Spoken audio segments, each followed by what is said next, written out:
Barrister Miti Sanjana, আপনাকে স্বাগত জানাচ্ছি ইন্ডিপেন্ডেন্ট টেলিভিশনে।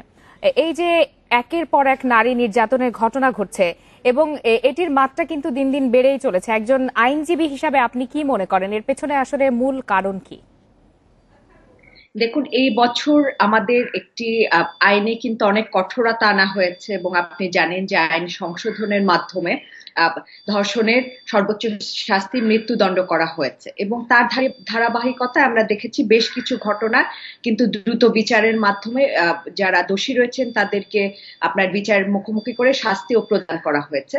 তারপরেও আমরা কিন্তু দেখতে পাচ্ছি যে খুবই আশঙ্কাজনক হারে দিন দিন এই ঘটনাগুলো বেড়ে যাচ্ছে। আমাদের মনে হতো যে ঢাকার বাইরে বা রিমোট এরিয়াগুলোতে হচ্ছে, দূরে, যেখানে হয়তো বা মিডিয়া গণমাধ্যম সেভাবে পৌঁছাতে পারবে না বা অতটা ফোকাস হবে না, কিন্তু এখন আপনি দেখুন আজকে যে সেটি খোদ রাজধানী ঢাকা শহরের মাঝখানে।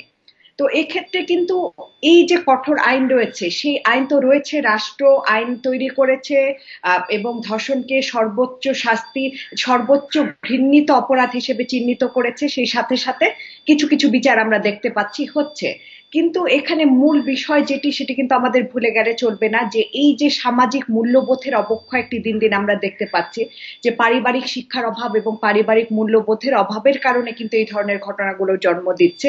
এবং আপনি দেখুন যে বাড়িতে ডেকে নিয়ে যে এত বড় একটি ঘটনা, যেখানে তারা কিন্তু মানে কোনো ধরনের এভিডেন্স বা আপনার সাক্ষ্য প্রমাণ এটি খুব সহজেই তারা ধরা পড়বেন, তাদের নাম পরিচয় সাথে সাথে প্রকাশ পেয়ে যাবে, এগুলো জানা সত্ত্বেও তারা এই ধরনের অপরাধ শাস্তি সম্পর্কে তারা জানেন, গণমাধ্যমে ব্যাপকভাবে প্রচারিত হয়েছে, সামাজিক আন্দোলন গড়ে উঠেছে এবং সেই মুহূর্তগুলোকে কাজে লাগিয়েই কিন্তু এই নতুন আইনের সংশোধন আনা হয়েছে। তারপরেও কিন্তু আমরা দেখতে পাচ্ছি যে তাদের ভেতরে কোনো ধরনের কোনো পরিবর্তন আসছে না এবং ভয়হীন হয়ে পড়ছে মানুষ দিনে দিনে। তো এখানে আমি মূলত আইনজীবী হিসেবে আমি মনে করি যেখানে পারিবারিক মূল্যবোধের অবক্ষয়, সামাজিক মূল্যবোধের অবক্ষয় এবং পারিবারিক শিক্ষার অভাব এখানে পরিলক্ষিত হচ্ছে।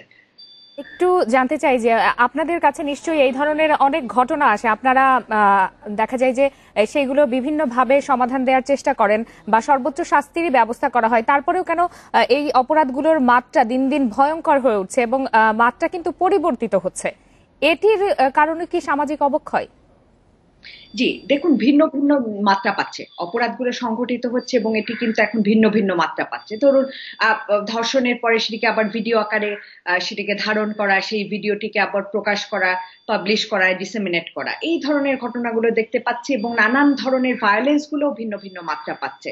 তো এখানে মূল যে সমস্যাটা আমরা আসলে দেখতে পাচ্ছি, প্রথমত আমাদের যখন আমরা শুনি অনেক কিছুর কথা, কিন্তু আমরা এখানে অনেক কেস রিপোর্টেড হয় না। আজকে যে ঘটনাটা আপনার কোনোভাবেই ধরেন ভিকটিম সাহস করে গিয়ে সে মামলা করছেন, সেগুলো আমাদের আসছে বা ধামাচাপা দেওয়া যাচ্ছে না, সেগুলো কিন্তু সামনে চলে আসছে।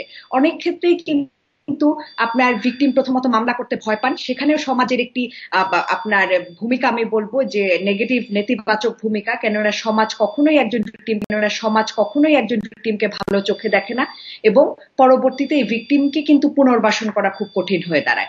এটি গেল প্রথম। দ্বিতীয়ত হচ্ছে যে বিচার ব্যবস্থা যে রয়েছে সেটি একেবারেই নারী বান্ধব নয়। সেখানে আপনার ক্যামেরা ট্রায়ালের ব্যবস্থা নেই, একজন ভিকটিমকে অচেনা গণ্ডির মধ্যে হাজার হাজার মানুষের সামনে তাকে আপনার তার ক্যারেক্টার অ্যাসাসিনেশন করা হচ্ছে।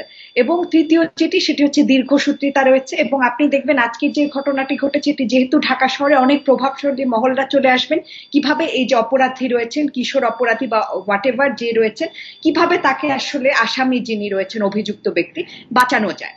তো যেহেতু ঢাকা শহরের মধ্যকার ঘটনা, এরা ভালো ভালো ইংলিশ মিডিয়াম স্কুলে পড়ছে এবং যাচ্ছে, তো কাজেই আমরা ধরে নিতে পারি যে তারা প্রত্যেকে অ্যাফ্লুয়েন্ট ফ্যামিলির এবং তাদের পেছনে কিন্তু একটি ছায়া থাকবে।